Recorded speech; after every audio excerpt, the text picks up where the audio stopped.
Hello dear friends, Happy Life chapter 29. There is still time to correct a regrettable situation currently receding into the past. While you are still on the road with the other person, there is a chance for a do-over in making amends. If he or she is unwilling, it is no longer your problem. However, until you do decide to do so, you remain in debt.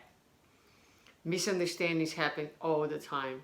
Keeping them alive is a choice, the result of your human pride.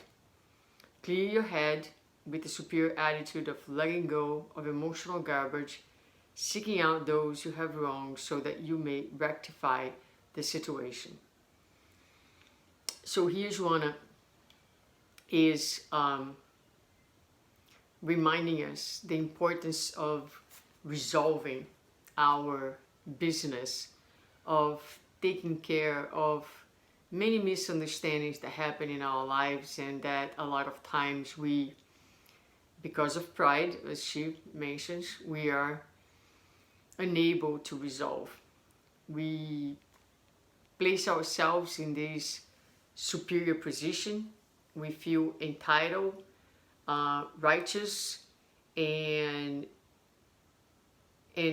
a lot of times unable to rectify our actions or to forgive someone else's wrongdoings.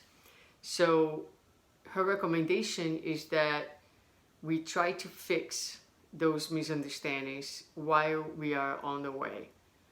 Or as she says, while you're still on the road with the other person. If the person, and this is a question that people a lot of time ask me, well, what if I want to, but the other person doesn't?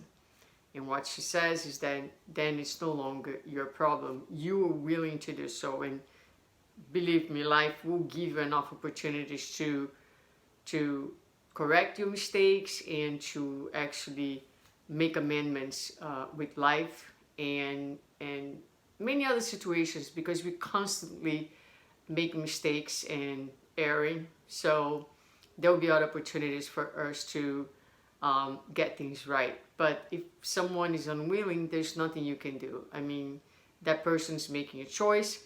He or she will be responsible and will answer for that choice.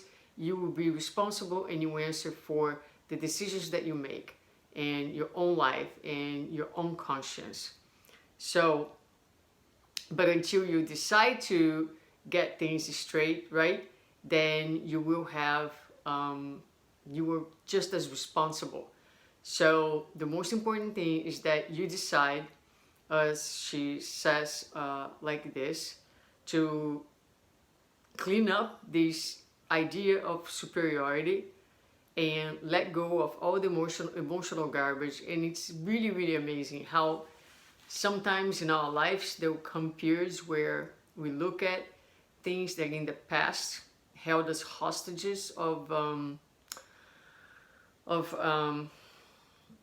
imbalanced attitudes and imbalanced emotional states, and we are just like, we just can't believe how little that was, how insignificant that was in the big scheme, but at that moment was major to us. So a lot of times as we grow up and we become more aware and more mature emotionally and spiritually, things that used to be incredibly challenging and cause us tremendous amount of pain and generate resentment and, as she says, emotional garbage within us, they just become like small, relatively speaking. We look back, it's just like looking at a child. As a child does certain things that for the child is super, super upsetting, but for an adult, someone who a little bit more of consciousness, is like, why, right? So that's the same thing. So a lot of times we can try to look at the situation that we are being held hostage by our own selves and see if there isn't something that we can transcend, that we can sometimes give another meaning and be able to move on.